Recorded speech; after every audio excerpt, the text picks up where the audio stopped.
The KQ is a partnership of over 100 academic, cultural, research, scientific and media organisations located in a 1 mile radius around King's Cross. Together, our partners represent a concentration of knowledge and expertise to rival any in the world. Our partners include UCL, the British Library, University of the Arts London, Google, the British Museum, King's Place and the Francis Crick Institute, as well as local community organisations such as the Somerstown Community Association. Amongst our proud partners is the Wellcome Collection, and we are thrilled to be partnering with them today for today's event. So a little bit about the Wellcome Collection. The Wellcome Collection is a free museum and library exploring health and humanity. Inspired by the collections assembled by Henry Wellcome during the turn of the 20th century, the Wellcome Collection encourages new ways of thinking about health by connecting science, medicine, life and art. The Wellcome Collections are part of Wellcome, a global charitable foundation which supports science to solve the urgent health crisis facing everyone. Wellcome supports discovery research into life, health and well-being, and is taking on 3 worldwide health challenges: mental health, infectious diseases and climate.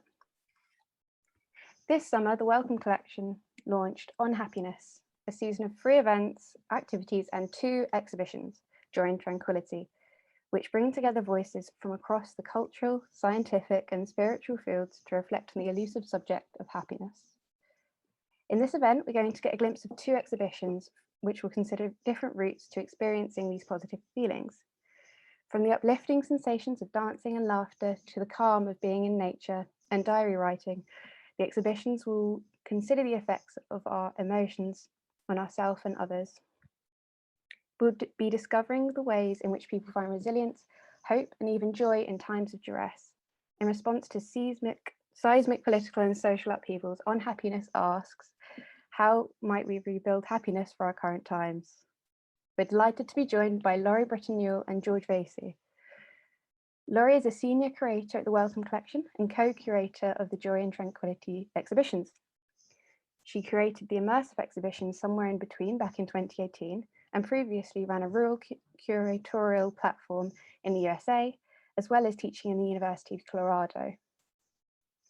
Prior to that, she worked as a curator at the Victoria and Abbott Museum, where she curated critically acclaimed exhibitions such as Memory Place, Make Lab, One-to-One Architects Build Small Spaces, and Out of the Ordinary Spectacular Craft. She writes about contemporary creative practice for books, magazines, and newspapers. Joining Laurie is co-curator George Vasey. George is a curator currently working on projects with the Wellcome Collection and Leeds Art Gallery. He has curated over 50 exhibitions across the UK in academic, public, and commercial galleries. His writing on contemporary art and artists is regularly published in magazines and books, such as Art Monthly and the Art Review. Thank you both for joining me today, and I'm going to pass it over to Laurie first. Thank you so much, Mia. Can everyone hear me okay? Great. So thank you so much for that overview, Mia, and I think helpful to give a little overview of, I'm sure many of you on this at this event have seen or come across Wellcome Collection in some way or another, but yeah, very helpful to understand a little bit of the context. So as kind of Mia referred to, across our public programs, across our exhibitions and our library, we really seek to enable kind of new understanding about the wider social and cultural context of health, in conjunction with obviously our parent organisation, Wellcome Trust. So yeah, I think today the plan is that I'm going to kind of briefly introduce sort of where the original idea and thinking for the On Happiness season came from. And then I think, yeah, between me and George, we'll sort of introduce the way in which we decided to sort of structure the narratives within the 2 exhibitions and some of the wider questions we're asking across the season. Then I think I will jump in and kind of walk you through the experience of the Tranquility exhibition, and then hand over to George to sort of walk you around virtually our upstairs gallery and the Joy exhibition. We'd really be very hopeful there's plenty of time for questions and dialogue at the end. And given the context of the audience in this is cool, I guess we endeavoured to try and think about ways in which we could talk about our kind of curatorial process of trying to make these projects at this complicated time. So yeah, I will get started by kind of just front loading that statement that On Happiness really is a free season of events and exhibitions at Wellcome Collection that really sets out to rethink how we feel good. We've kind of taken, if you like, a kind of awe to zest like approach at A to Z of the incredibly diverse huge subject of happiness. There are so many different emotional experiences within this ginormous umbrella term. And I think it's really important to sort of state up front, sorry, I will just share my slides while I'm saying this, that, yeah, we've taken this very broad perspective and looked at bringing together both art practice, as we'll show, but also a different cultural and scientific perspectives on the subject. So yeah, how in the kind of history of the study of happiness, if you like, the kind of positive emotion, it kind of loosely falls into two camps. You can kind of look at the school of thought that looks at the idea of happiness in relation to ideas of the good life, of feeling of the good life, and then the second kind of school of the kind of feeling good, what it means to feel good. And that's very much where we've situated a lot of our programming in this discourse around what it means to feel good. And I might hand over to you, George. Thanks, Laurie. So we've been working on this show probably going on 3 years now. And as Laurie was saying, at a moment of incredible difficulty, not just for ourselves, but for everybody with COVID. And I think it was originally meant to open in May 2020 and it's been recurated and kind of narrativized in response to the kind of urgencies that we felt as an institution responding to COVID and the pandemic. I think very early on, we realized we weren't going to be able to answer the question, what is happiness? No one else has been able to answer it. So I think that we just put that question to one side and instead really try to embrace this kind of multiplicity of positive emotions, as Laurie was saying. And really, I guess the core questions driving our research was this sense of who's defining these terms and on what terms, who's excluded from these narratives. So who has access to the good life and who makes that possible for others? So thinking about, what makes some people's care possible is sometimes the subjugation or the subjugation of others. So some people's happiness isn't everybody's happiness. And also, what is the role of positive emotion? Where does it come from? Is it biological? Is it environmental? Is it social? So thinking about all of these kind of ways that people have really tried to think about where feeling and emotion come from. And I guess to think about joy and tranquility and all of these positive emotions as really being entangled with difficulty and pain. What we're not saying is that happiness is kind of the opposite of pain or the absence of pain, but actually these things can kind of coexist. So really we were thinking a lot about how positive emotion can be kind of a resilience or way of negotiating adversity. And these are really our original kind of like core questions for the show. And I think they've really been amplified by COVID. So what we realized is that this show actually felt more prescient and people were kind of ready for a show about happy, what made them feel good coming out of all of this horribleness. So that's kind of where we were with it really. And I guess, Laurie, do you want to sort of start with Tranquility and talk about some of your...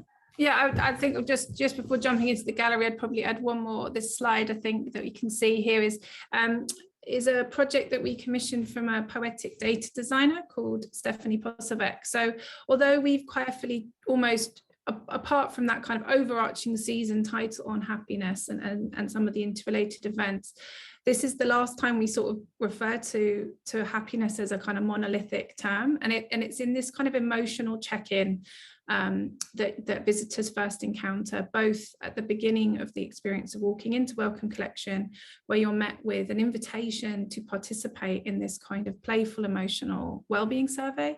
So the data designer Stephanie Posavec kind of worked with traditional kind of well-being survey questionnaires, something you might encounter on a visit to the GP, for example, similar questionnaire that you encounter in the NHS. But she kind of playfully adapted this. So it is a kind of playful app where you can scroll through a series of these questions, and then you end up with an invitation to sort of share a thought about what brings you joy, what a kind of a reflection on your own personal definition of happiness. So so this kind of emotional check-in felt very important at the beginning of the show. And then I think it also really went back to that, one of the things I neglected to mention at the beginning, but one of the first impetuses for the season and the program went back to some audience data that we were getting in the late 2018, early 2019, around, for some reason, audiences were responding that they weren't engaging, that our exhibitions weren't engaging them on an emotional level in a way, in comparison to our peers. This was quite surprising as well, given the emotive, we thought, subject matter we were dealing with in our exhibitions program, from sex to death, etc. So this kind of was an interesting provocation, I think, to look at an entire season, if you will, on emotion and engaging people emotionally. So now I'm going to walk you through Tranquility, which, as said, is the first show that you encountered in our downstairs gallery. And as you walk in from our noisy, busy atrium, you walk into a kind of, you automatically sort of, as soon as you walk through the doors into the gallery, everything is kind of quiet, and suddenly is very kind of acoustic, absorbing wall structures in there. So suddenly you get into this you feel quite held as soon as you walk into the gallery space. And there's a kind of low level sounds of kind of gong bathing, kind of gong sounds, quite new age yoga sounds that you can hear in the background. And the first object you come across is something from our collection, and it really is sort of what enabled us to, if you like, settle on two of a great spectrum of emotions that surround happiness. So joy with tranquility. And this is a 17th century print, a series of objects that we do have in our collection by the painter and philosopher Charles Lebrun, that looked at the sort of depiction of the passions of the soul. And this is a very serene, idealized state, this idea that joy and tranquility can reside in the same at the same moment, I think was of interest. But also, I guess it became very interesting for us in thinking about this idea that emotions in and of themselves are actually quite a late concept. Certainly in European history, they're a 19th century concept. So that before that, things like passions, things like sentiments, temperaments, etc., humours, were things that you felt in different ways. So we're very interested at this kind of moment in European history where human experiences start to be kind of catalogued, organised, and placed in a kind of hierarchy. So that's how you start the Tranquility exhibition. You then move into a very immersive installation by the artist Jasleen Kaur, which is called My Body is a Temple of Gloom. I guess we're really interested in this exhibition to look at ways in which people have sought to balance and regulate their mind and body and experience a sense of serenity and calm. Obviously, tranquility is connected to many other feelings like peace, balance, feeling balanced, feeling centered. And I think when we invited Jasleen to participate in the exhibition, she was really interested in working honing in on the practice of yoga, and how that is used by billions of people around the world today. And the wellness industry in of itself is a $1 trillion industry, and how yoga has kind of been removed from its spiritual and cultural origins, and is kind of used in white European culture as an exercise to kind of balance your feelings. So it's quite playful. You walk into this space that does feel like a kind of soothing retreat space, but it's also you're kind of confronted with these quite disruptive kind of images of historic bodies forming, historic video film footage of bodies performing yoga poses in this kind of complicated way. So really Jasleen was interested in asking that question around, can you practice self-care at the expense of others? And that's kind of the central encounter that you have in this first installation experience. As you move through the exhibitions, and this is true upstairs and downstairs, we've sought to situate these voices, these perspective voices, drawn from across the sort of spiritual, scientific, humanities. These kind of voices have moments of rest points within the gallery where you can sit and listen and access these voices in different ways within the show. And these are real sort of ideas that we see very much as part of holding a physical space within the exhibition as you move through as well. So one of the first kind of, one of the early quotes that you encounter, opportunities to listen, is a voice from this Buddhist nun, Tsunama Tenzin Palmo. So we're just really interested in different perspectives that people have had throughout history and to the present day, of ways in which people have sought to find balance and tranquility in this central section. This is another work that we have from our own collections, which I think really encapsulates very well this tension that we have. This idea of finding tranquility is not an easy one. We know it's a moment to moment wrestle that we will have to try and feel centered, and this is a wonderful print, Sri Lankan print, with the Buddha of the Battle of Mara, with the Buddhas being trying to pulled off the path to enlightenment by all these distracting demons, which I think is quite a good symbol of lockdown, homeschooling, and the last year. This is one of my favorite objects, and one of the oldest objects that we have in both exhibitions, actually. It's a Régime du Cours from 1390. And I guess I thought I was really interested in this idea that we have sought throughout the centuries ideas around consulting kind of self-help or well-being manuals, and this is obviously a really early example of something that we could describe as a kind of well-being manual. So it's something that would have been handed down through, in this case, the female line of a French aristocratic family. And it contains recipes, ideas, recommendations for how to balance mind and body at this time. So it contains really interesting things like, getting enough sleep, getting enough exercise, very kind of contemporary things, but also at the back has this kind of wonderful list of recipes for kind of how to maintain and balance the humors. So there are things like eating 13 eggs a day, which apparently in the 1390s was considered to be very healthy. But I've also been told that in this medieval period that chickens and eggs were smaller, so perhaps not so ridiculous. As you move through this central space, there are lots of other ideas. We look at conversations around keeping diary, participating in kind of creative practices that make you lose yourself in a creative task. This is this wonderful wall of these kind of painstakingly and visibly mended socks that you see by the artist Celia Pym in the background here. And in addition to these sort of daily kind of coping mechanisms, if you like, that people have employed throughout history to feel balanced and tranquil, we kind of also address different themes, such as the way in which our environment, our natural world impacts on that kind of feeling, the feelings that we have, our internal emotional states. So this is another medieval object from our collection, which we're very excited to be able to show. I think it's the first time we've shown it, and we've certainly not ever been able to lend it before.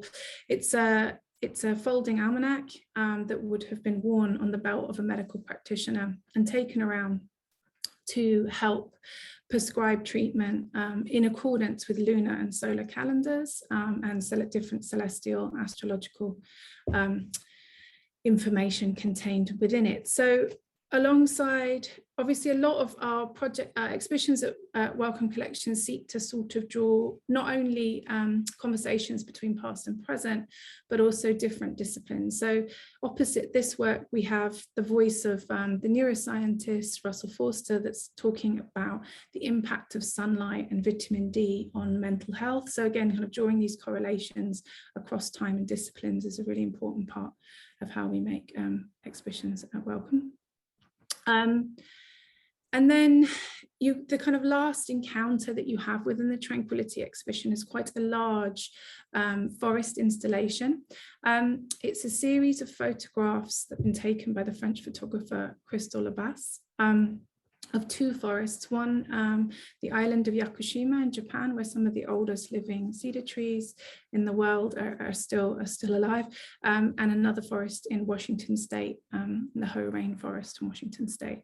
And Crystal shoots in analog film, so that kind of process, that slow process of capturing forest remote landscapes at twilight, never quite knowing what she's captured until she's got back to the darkroom.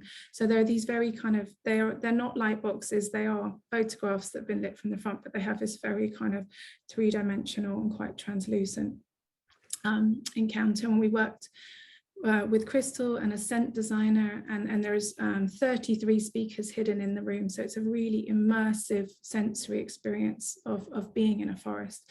And I guess we were really interested in the correlation with the research that's currently ongoing around kind of forest bathing, and how natural work environments such as forests have a really calming effect on the human stress response, and how they kind of take you out of yourself into an alternate kind of state of awe and serenity. So that's how you end the Tranquility exhibition, and then you start to follow signs upstairs for joy. And I will hand over to George. Thank you, Laurie. You've still got the, so just if you go to the next slide and then we'll start there. So yeah, we shift gear upstairs. I think if downstairs is really looking at kind of notions of solitude and being by yourself, it's quite meditative, looking inward. Upstairs, we look at forms of collectivism, what it means to be with others. And I think it's a bit more outward facing. And really we're looking at ideas around euphoria and ecstasy. There was a quote by the writer Iris Murdoch that was very influential to our thinking, and she talks about this notion of unselfing. And that's something that I think reoccurs in lots of different literature throughout history and throughout kind of different perspectives, is this, that what people are always trying to achieve is a sense of ego loss and being outside of the self, whether that's kind of through religion or kind of meditative practice, or potentially found on the dance floor, or being with others on a march. And this was something that I think we kept coming back to. So your first encounter upstairs is a commission by the artist Howard Offe. This changed quite significantly during COVID because it wasn't possible to bring the performers together. So here they are dancing in their front room on Zoom, that then is formed into a kind of subsequent dance floor. They're enacting various scores. So he's worked with a choreographer and music producer. This work, Harold is really interested in the kind of history of dancing manias, festivals and carnivals, and how society is often responded to collective trauma through kind of expressions of collective joy. So we can think of the post-war period and the kind of incredible resurgence of kind of civic duty and the welfare state, and you know, the Festival of Britain. There's something that's really conflicted about this work that I think sums up a lot of the work in Gallery 2, is this sort of, it's quite uncomfortable as a work. It's neither completely joyous. There's something about it that's actually quite melancholic. And I guess it has lots of, you know, conflicting responses to it. And I think that's very deliberate and something that Harold often plays with. You know, when something turns from something joyous into potentially something painful. And the work is called Joy Inside Our Tears. And I always say, you know, think of all of the pop music and dance music that's actually about heartbreak, you know, and I think this sort of sums up this work in a good way. Next slide, Laurie. So we move from the commission into another room with historic and existing work. So as Laurie was saying, what we try to do at Wellcome is to bring a kind of transdisciplinary approach and transhistorical approach to these kind of core questions, and drawing out relationships. So this, you can't really see it very well, and I would urge you to come and see the show and see the work. But on the right-hand side, we have a representation of a tarantella, an Italian folk dance, which comes from the story of someone being bitten by a snake, I think, and they dance to expel the venom. So this, again, there's a kind of relationship to, you know, dance as a type of healing, a healing process and a form of catharsis. On the left-hand side, we see a representation of a whirling dervish, a Sufi tradition of a kind of meditative swirling dance, which my understanding is that it's enacted with men. So again, it's kind of drawing on secular and religious thinking around kind of movement and what movement, spider, not a snake there. Yeah, so just kind of drawing up different relationships across time and history, and etching there of Dionysus and the festival of Bacchus, which is kind of drawing on an ancient Greek tradition of kind of like hedonism and kind of creating spaces that are kind of an escape from moral obligation, which was something that we were looking at quite a lot. So next slide, Laurie. So we can think of holidays, you know, spaces of reprieve and escape from the everyday stresses of life and work. This is a fantastic photograph by Barry Lewis of Butlins holiday camp. Our true intent is for all of your delight is the Butlins motto, which is taken from Shakespeare. And we just tried to put work in the show that really spoke for itself and put a smile on people's faces, you know, to think through critically some of these ideas, but really just to kind of make people feel good as well. On the left-hand side, there's an image of Stockport Spider-Man, people dressing up as Spider-Man and entertaining children during lockdown, thinking about forms of creative resilience. One thing is this sort of language of social distancing and thinking actually what we're trying to do, I think a lot of communities are trying to create social intimacy at the moment of physical distancing. So thinking about the kind of language that we use to describe emotion and describe the way that we kind of make connections with others. And again, next to that is a periodic table of emotions by Aiden Mosby. And this is a kind of like a whole spectrum of positive and negative emotions. So again, what we're trying to do with the show is to kind of create a more nuanced conversation rather than a kind of binary between happy and sad. Something we talk a lot about at Wellcome is there's no such thing as a sick body and a healthy body. There's a spectrum, you know, and trying to make a more nuanced conversation about some of these topics. So the next slide, thank you.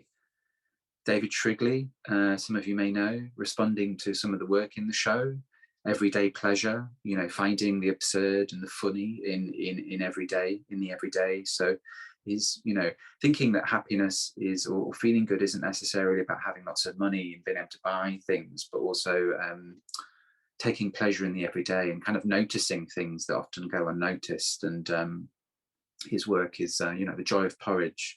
There's something kind of quite absurd about a lot of his work, or a cat playing with a little ball that says the world, which is one of my favorite images in his work. Next slide. You know, so we've got the contemporary artists and commissions, and then again looking at our own collection. So this is the Canon of Medicine by Abbott Chenna, and is open on a diagram of the digestive system. Abbott Chenna was an important Islamic scholar and physician, and kind of was very interested in digestive health, and kind of understood that melancholy, as it was described then, was linked to digestive issues, which resonates with contemporary thinking around the microbiome. One of the things I learned researching on the show was that the serotonin, which is, I guess, what people say is the feel-good hormone, a huge amount of it's produced in your stomach, and in ways that we're only really beginning to understand. So thinking about our body, really maybe not making a distinction between physical and mental health, but thinking about our body as a kind of holistic entity, and that emotion is a kind of constructed both biologically, but also it's inherited, it's from an environmental factors, it's from memory, and how all of these things come into play to kind of form our emotional health. Next slide. Joy Labinho, these are paintings of her extended family, thinking about, again, as I was saying, notions of inheritance, inherited disposition. There's been a lot of research and writing recently on how trauma can be inherited through generations, but also, you know, a whole kind of emotional spectrum. And this raises questions of sort of nature versus nurture. For me, there's something interesting about historic family photography, about, you know, smile for the camera, and the way that smiling is constructed, the kind of happiness narrative is constructed, and the way that when we look back at kind of key moments in a family, you know, we take photographs of birthdays and Christmases, but not necessarily moments of difficulty. So yeah, thinking that happiness isn't necessarily a universal or kind of innate thing, but it's actually constructed externally as much as internally. Next slide, Laurie. Robin Dunbar, who talks a lot on the, I can't remember the exact number, but basically your friendship and support structures have a strong indication in terms of your overall health and longevity. So thinking about, humans as social animals, and one of the most difficult things that we face, and certainly during COVID, is social isolation. So really through this show, we're trying to make an argument for forms of community and also maybe broader kinships between humans and animals, and thinking about how artists kind of form communities and think through how we get support and energy from other people. Sam Jevon, who's an artist who works with an arts charity called Headway, that works with adults that have had head injuries, and Sam was involved in a very severe car accident about 10 years ago and started making work as part of her recuperation. A lot of her work comes from her imagination, so this is a kind of imagined community. And one of my favorite things about this picture is the dogs right in the middle. Laurie, if you could maybe put the cursor over the dogs, and the dogs are bigger than the humans, and it's about what she loves and what she wants to see in the world. And I think this is a beautiful picture. Great, next image. So really this is kind of takes us through to the final part, joy. And what we have on the right hand side is this photograph that was taken in the early 70s that Laurie and I stumbled across in our research, and it was taken by a student photographer at a protest against the Vietnam War. So this was, I think, in 72, 73. And at this moment, the Vietnam War had been going on a long time. And the smiley face was becoming quite visible as a kind of countercultural icon.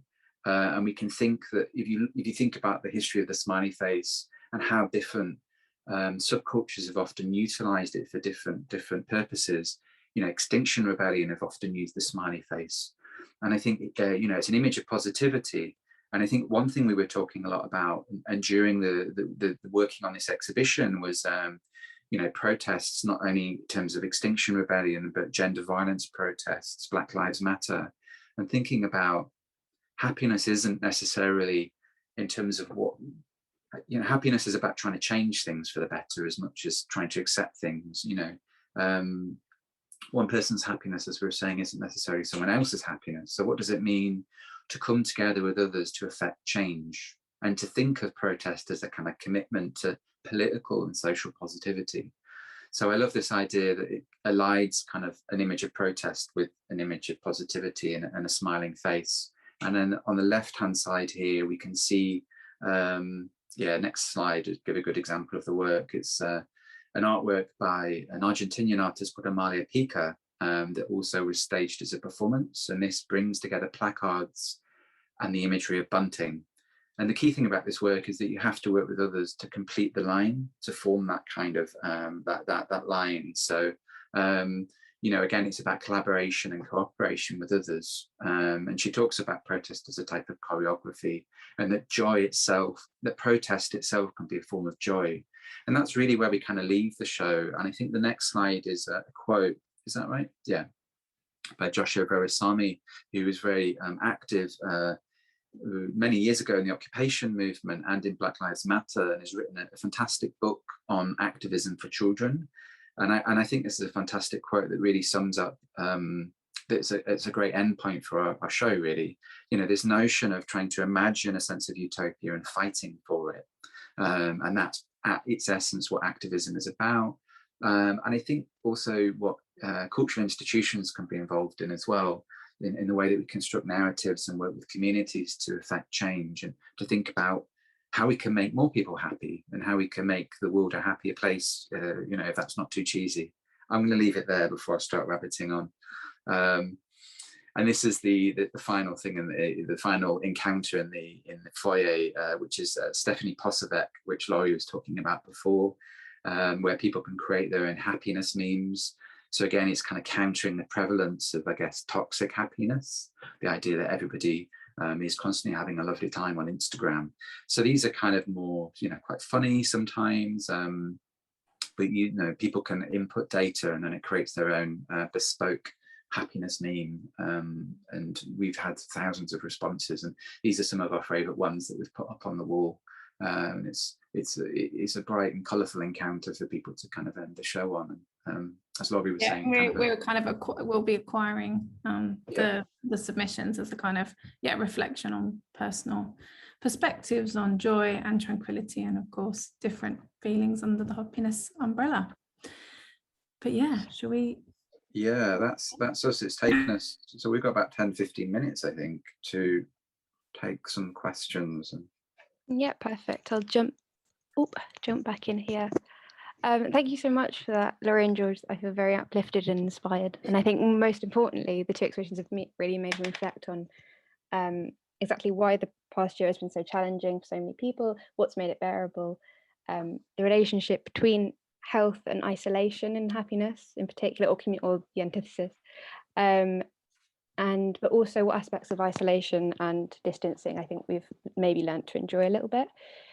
So we have some time left for questions now. Please do leave any questions in the chat and I'll try and get through as many as possible. The audience may not be aware that we actually had planned this private view for the 5th of August 2020, but the exhibition had to be postponed.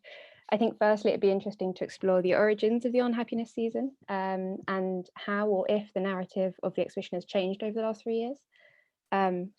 Either of you can come in on that first. I guess I'll just quickly say about the process, and Laurie, you can come in on maybe some of the more kind of conceptual things. But when obviously COVID hit, we took a step back from the show. I mean, we were really in the production phase of the exhibition. It was obviously, we closed the institution in March. It was due to open in May, and we just, I think like everyone, there was so much uncertainty. We didn't know when we were reopening or where COVID was going. And I think the first thing we did with the show was take out a lot of the material and try to simplify it and really focus on, I felt, we had a lot of conversations with our team and with ourselves and thinking about the kind of urgencies that we felt, what COVID had really amplified those really key questions at the start. I think it really foregrounded issues of inequality and how COVID has really impacted certain communities more than others, this sense of physical isolation and adversity and uncertainty, and how important it is sometimes to focus on what makes us feel good. But even if that's just for 5 or 10 seconds, I think that felt like an important thing that we could do. And encouraging people to come back into the space has been a really key part of our conversation as well. Do you want to come in on that, Laurie? Yeah, I think I'd just say that the version of the project that we had ready to go for last year was, I think, a lot more about the history of how happiness has been studied, evaluated, measured, kind of pathologized and categorized. So it was a much more of a sort of whimsical take, a kind of journey, still kind of transhistorical and interdisciplinary, but was much more about a kind of happyology, a history of happiness. And that didn't feel like the right thing to do on the other side of the pandemic. As George said, it felt like it was more important to actually focus on the routes to the pathways that have sort of stood the test of time, if you like, through different centuries and different communities' experience of adversity and challenge, and whether that is, the prevalence of like the well-being or self-help manual through many centuries, or indeed that, the rise of the importance for many people of meditation. That's a very ancient practice. All of these kind of things, people's daily rituals and mechanisms, being outside, going for a walk, these small things, and obviously the big things of our need for others and social connection and community. So it felt important to reframe them in that way. I think that was the main change and edit that happened. But as George said, those questions were there in the mix before, and the artists were commissioned before, and they didn't actually, thankfully, have to change the commissions dramatically to make them. And then there were all sorts of other practical design things. The digital guide became very important. The kind of wraparound season, I'm sure many other of you in your institutions have more actively worked in this hybrid space before. It was some of that type of working was quite new for Wellcome.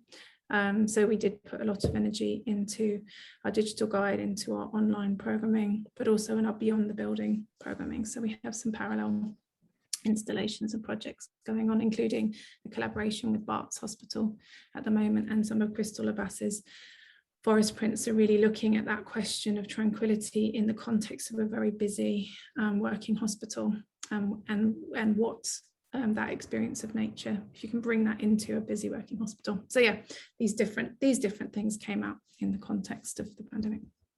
Yeah, amazing. Thank you so much. I think a significant takeaway from the exhibition is about resonance and connection and relationships and community. As we have a lot of KQ partners in the room from different organisations in the community in the King's Cross area, what are some of the ways you'd appeal to people to either get involved in the exhibition or the themes of the exhibition, or sort of yeah?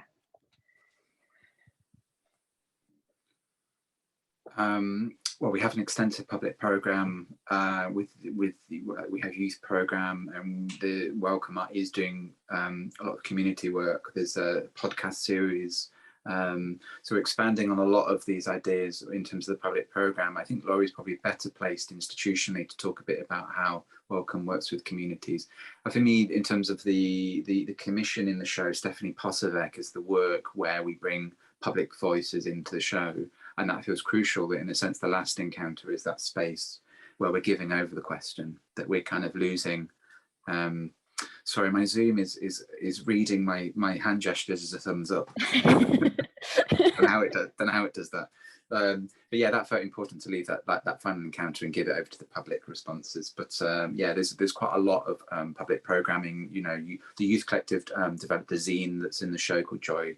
What is that? Joy as Protest, wasn't it? I think Joy as a Protest, yeah. So we have our youth ambassador group, Raw Minds, who worked inspired by Joshua Birsami, Amalia's work, working quite closely in dialogue with several of the artists and participants in the show, kind of went away and worked on a project, and they're from a cohort of 14 to 18-year-old local youth groups from Camden schools. So yeah, different ways, and including sort of like Amalia Pika's performance, for example. The performers that were filmed within the show were kind of drawn from very closely from both residents and kind of people in the local people in the area, and it was filmed in the UCL campus, and we kind of move around the quad at UCL and around the local area. But yeah, that's a slightly vague answer. That's perfect. I think just off the top of your head, as a side note, what are some of your favourite responses to the Stephanie Posavec work? Because I always, every time you had a slide up with them, I was like squinting to see each individual one, like they're brilliant. I'll put the link to the site in the chat as well, so you could choose your own. I mean, there's really funny ones from farting under the duvet to much more profound connections. There was one that was what was it? Happiness of smelling my lover's armpit or something that made me laugh. That's brilliant. You also spoke a bit about in the beginning about the audience response to previous exhibitions and emotional engagement. Tranquility in particular feels very sensory, and it is far removed from sort of the idea of like paintings on a wall or books in a library. I've noted that a lot of our other partners are working on very immersive, like quite intense, in all honesty, exhibitions at the moment. Do you think this period of not being able to attend museums and galleries and cultural spaces has changed what the public expects from them, or the changes how they're looking for public engagement, if that makes sense? I think, I know I can come in on this, but I think that we talked a lot about the notion of the museum as a sanctuary space and a safe space, and I think making people feel comfortable. And one thing I was thinking is an exhibition as a kind of love letter to exhibition making, right? Because during COVID, we were like, culture was through a computer screen, and I went to lots of talks like this, and it's hard, and actually going back into a museum, there's the things that kind of, the smell of it, the being around other bit, the ambience of it feels really important. And that multisensory encounter was really crucial. I mean, we took out a lot of the archival material, as Laurie was saying, really, wanted people to feel enveloped within the space. We worked with Andres Lechthaler architects to kind of build the space. Crystal's work has this scent of soil after the rain. It's really evocative. So you have to kind of come and see the show. It's not something that really translates online. Yeah, and I think when we were redoing it remotely and actually geographically quite separately last summer, we started off, it was actually, I mean, I probably wouldn't want to choose to curate another show in this way, but it was actually kind of quite enheartening to sort of stepping away for a couple of months, coming back and going, which objects have I really missed thinking about or imagining being in a room with? And I think, for example, that folding almanac that we show, which we've never been able to show before, it can only be lit for 15 seconds. It's such a kind of conservation complicated work to show. So it's really like invites a kind of process of slow looking in a way, which I think works really well in the context of Tranquility. We also, as we've already mentioned, edited out quite a lot of objects. So there's a really like quite a lot of space around each thing. And there are these invitations to stop and listen regularly as well. I think, perhaps just really kind of, I think something we definitely said to each other, throughout the working online with each other was just like, we really need to reward people coming back into the museum space with some really exquisite kind of object and sensory encounters. So that is definitely what we've tried to kind of front load and preface in the physical encounter. That is really interesting. I think mentioning the space around the objects as well, it reminds me of the sort of accessibility of the exhibition, which is actually really striking. There's multiple sort of audio descriptions and signed versions of everything. Could you talk about a little bit about the way that you ensured the happiness and tranquility of all your visitors as well coming into the exhibition in that sort of sense? I'll start, George, maybe you can jump in. I mean, I think, so we, Wellcome itself, as I'm sure all of our partner organisations are very, very aware and thinking very intensely about inclusive practice across physical access, of course, is one, and inclusive access in terms of content, narrative, and providing ways in and tools in.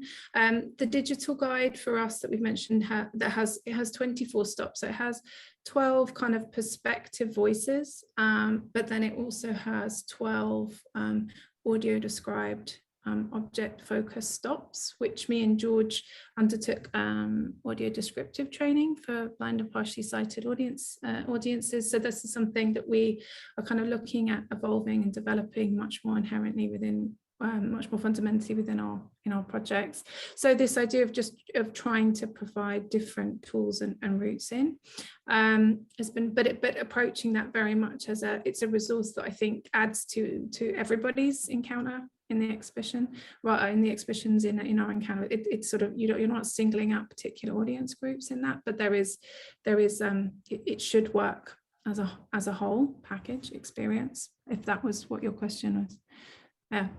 So yes, that's definitely something we're building on much more in terms of the digital guide provision. Amazing. Yeah, I was just going to say that we have, things like lots of seating in the spaces for people to rest, and often they go to shows and there's nowhere to sit down and you're tired, and thinking of not making assumptions about the kind of people's bodies that are moving through that space, and reducing the amount of information that in the galleries as well. So reducing cognitive load and having empty spaces on the walls felt very important, and kind of creating a lot of space around the objects. Amazing. Yeah, thank you. We have a question in the chat asking what is coming next at the Wellcome Collection. Laurie, you do the spirit. You do the institution. Next year's program.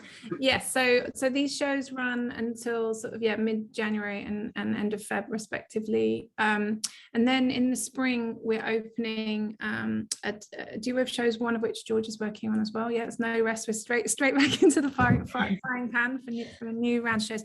So we've got an exhibition in our downstairs gallery called Rooted Beings, that's looking at the if you like, fragile interdependence and interrelationship we have with plants as sentient beings, which is downstairs gallery, and upstairs, not opening exactly at the same time but slightly staggered, George is working on an exhibition about air called In the Air, and then in the in the autumn, we have a series of projects that are looking at the subjectivity of seeing and bias and perception, seeing through lenses, but also how we build our identities through eyesight and ideas around vision, but also how we've looked at our collections as well. So looking kind of quite critically at different areas of our own collection and stores. Amazing, thank you both so much. That brings us to the end of our event. There's still plenty of time to still visit the exhibitions, which, as Laurie says, run until January. It's free, but I think you need to book, is that correct? Yeah, but it's free, totally free. Just at the moment, we're still operating a kind of time ticket process into the galleries, which hopefully will just mean that you have a much more tranquil experience going through both Tranquility and Joy. I can just drop in the chat link now, but really on our website, all of that information is there, and it should take you not too long, I hope, to book a ticket. Amazing. So I'm just going to share my screen again. So because we will be back next month with some more events that I'd love to quickly talk to you about as well. We have our first in-person private view at the Francis Crick, which will be held after work, so you can pop by, maybe grab a snack and a drink. It's an immersive exhibition, and it will explore the institution's groundbreaking work on cancer treatments and therapies, as well as these lived experiences of patients they're treating. You will also have the exclusive opportunity in our next event, the Cakey miniseries at the Bloomsbury Festival, to hear part of the Wellcome Collection's on Happiness exhibition from the lovely Russell Foster, who will be joining us to speak at the Bloomsbury Festival, talking about the links between sunlight, health and happiness. So yeah, thank you all for attending. Thank you so much to our guest speakers, Laurie and George. Thank you to the Wellcome Collection for putting together these amazing exhibitions. Please leave any comments in the chat before you go, and take care, stay safe, and see you all soon. Thank you.